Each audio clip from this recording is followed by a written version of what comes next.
It's a brand new year, and maybe you're looking to pick up a brand new hobby, and you want to play a trading card game. Well, you've picked a fantastic time to jump in because 2026 is full of fantastic trading card games. Here's 5 that you should give a shot, try out for yourself, and that are going to stand the test of time because they're sheer, peerless quality. Starting with number 1, perhaps the biggest trading card game to come out in the past couple of years, that's One Piece. The One Piece IP is huge. It's worldwide, it has massive appeal, and it has caused the trading card game for One Piece to balloon in popularity. It is not only one of the biggest in the past couple of years, but it has now become solidly the 4th most popular trading card game behind the big 3.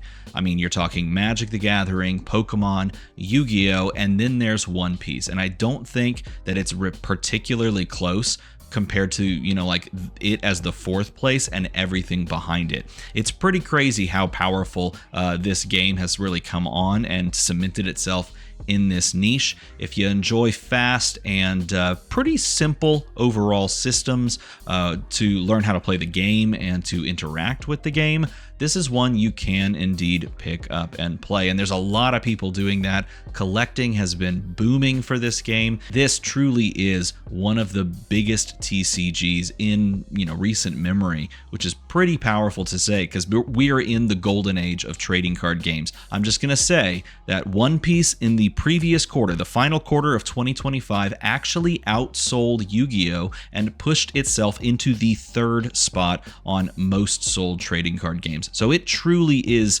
cementing itself as a game that is here to stay. Now, with each of these games I'm going to talk about, I am going to, I'm going to call into question 1 or 2 things about the game because no game is perfect and neither is One Piece. So you do need to worry about the fact that this is a game managed by Bandai Namco. And here's the thing about Bandai.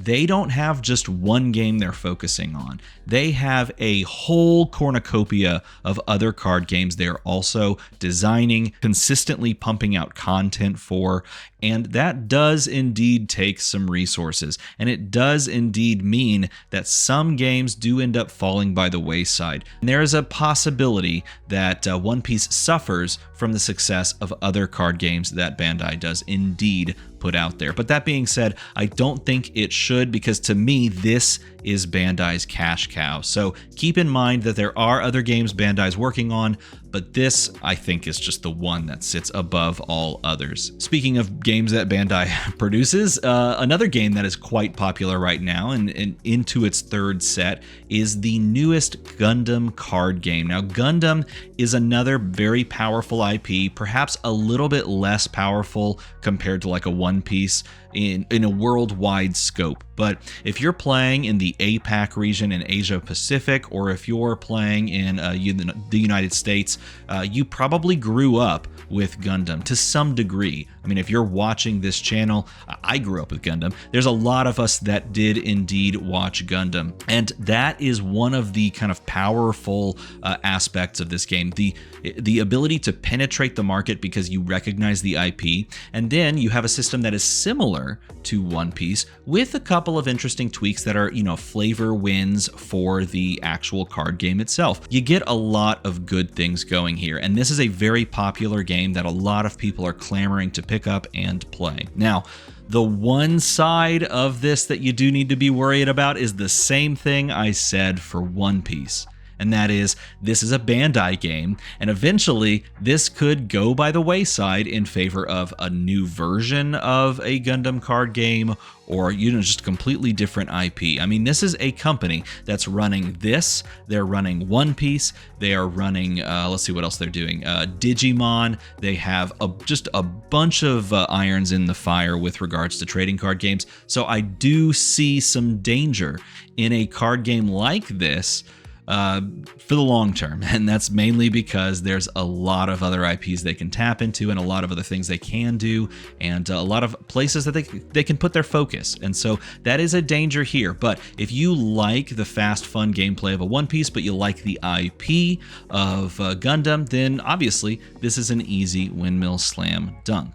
All right, now let's shift gears a little bit to another very, very popular IP, but one that has most recently taken the gaming scene by storm. That is Riftbound. Riftbound has come on strong over the past 6 months to a year.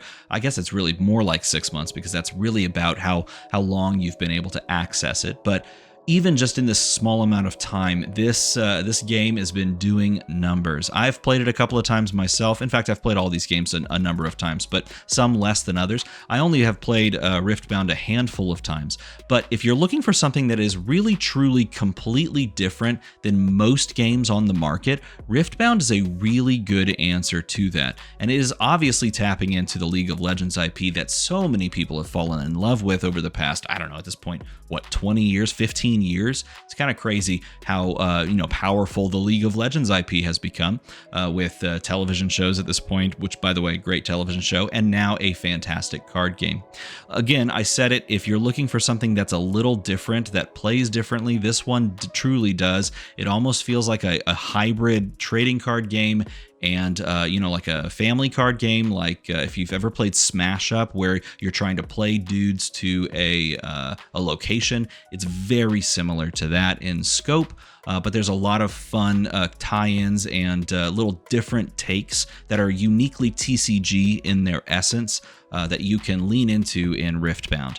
The downside to this card game is that it is impossible to find right now. I mean, at MSRP, I will say that you can pay extra and get your hands on product, and of course, you can try to work with people, trade cards, buy cards, get extra bulk. You can work with your local community to try and get your hands on product, but people are clamoring for this game. I mean, this is one of the hottest selling games that we've seen, and we've really had strings of, big trading card game into big trading card game into big trading card game.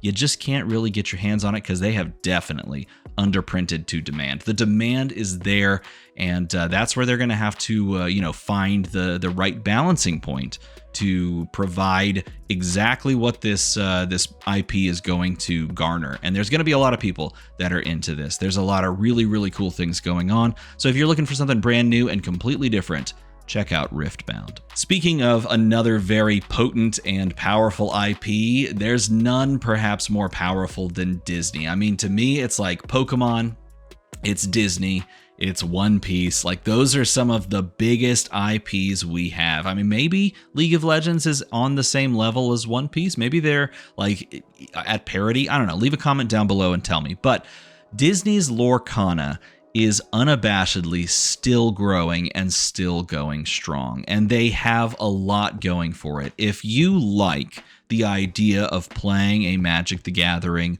or playing, really just about any card game that has a board state and is all about building a board state, but you want a novel twist on it, and it's more about a race to a certain number of points, and it's really easy to grasp, and it's really easy to get games in, but it has a lot of depth. Man, Lorcana is so slept on. And there's going to be people in the comments that are going to tell me Lorcana's already a dead game. It's really not. I was actually worried about putting it on the list because I started to drink a little bit of the Kool-Aid and think, man, this game is really going down. But I looked at the numbers and the sales, and I looked at what Disney and Ravensburger are doing, and they are not slowing down. This game is going to have as much staying power as Ravensburger and Disney are going to put into it. And here's the thing. They realize that it's making them money, and they realize that people are signing up and playing for it. I mean, I was watching this past weekend the Disney Lorcana Challenge that was happening I think it was in Richmond, and there were a ton of people at that event playing. And I'm talking like 1,000+ players playing in certain events for Lorcana. That is big. That is big, and I think it's totally being slept on and underrated. It's a great game. It's one of my favorite trading card games actually to play. It has the nostalgic appeal. It has a little bit of the collectability as well that something like a Pokemon can actually pull off, and they have the bags to keep it going as long as they want. The downside is Disney could just one day pull the plug. They could just say, we've done our thing, we've made our money, let's move on with our lives. Ravensburger is kind of the driving force from designing this game. They could just one day say that's enough. But here's the thing, like Disney is actively plugging this game at their parks, on their cruises. Like they're giving promo cards away at movies. If they're doing that, they can see that all of these things tying together, this is just another revenue stream that they can keep going in perpetuity. So it could very well be that Disney one day just says enough is enough and we're moving on, and maybe players come down, or maybe balance goes off and people stop playing. They finally move on. But for all intents and purposes, this is a game that you can pick up and play. You can easily access product right now, unlike some of the other games I've already mentioned. You can go and you can play at large-scale events. You can travel to Disney parks and play at events. Like, this is a game that if you are someone who is really looking to establish yourself in a game that's already cemented and off and running, I mean, here it is. It's Disney Lorcana. And it's one other game, too. And the final game on my list is this one. Of course, it's Flesh and Blood. Here's the thing. Flesh and Blood is not in the top 5 game space, and it's also the only game on this list that is not a major IP. This is a game that has been going now for 7 years. It has been putting out set after set. It has been growing in player base, and it is the ultimate arbiter, the standard bearer of competitive organized play systems. If you want a competitive game, if you want to go and compete and you want to play for money or, see the world, play the game and see the world, there is no better game. This is the best option. All of these other games I've mentioned, they have, very successful overall organized play systems, but no one does it better than Flesh and Blood. Also, the game is so freaking unique, there is no way to compare it to any of the other games on this list. I mean, some of these other games have very similar systems. Guys on a board, I swing into the guys on the board, I try to remove life points. Flesh and Blood is literally a knockdown, drag out street fight between two players where you just sling cards at each other. But it is so thinky, it's so unique, it's so detailed. I mean, like, this is a game that if you're looking to jump in, there's not a better time than right now. Now, of course, it's not one of the biggest games on this list. It's not, in that top 3, 4, 5 slot. It's not a Magic the Gathering, a Yu-Gi-Oh! And it's going to have pockets of like heavy play and pockets of less play. So there are some drawbacks to a game that is super hyper-focused on, building this wonderful, expansive worldwide system for organized play. But in actuality, this is a game that is worth picking up, diving into, particularly after the upcoming set, because it's all about creating a low-cost, low-barrier of entry format that you can engage in with like $20 to spare and immediately start going and playing in tournaments. So if you're looking for something that's competitive, something that's super fun, something that is literally like nothing else on the market, Flesh and Blood is gonna do it for you. So those are the 5 card games on my list. Now keep in mind, I did not include any of the big 3 because I wanted to give you some new card games that I really do believe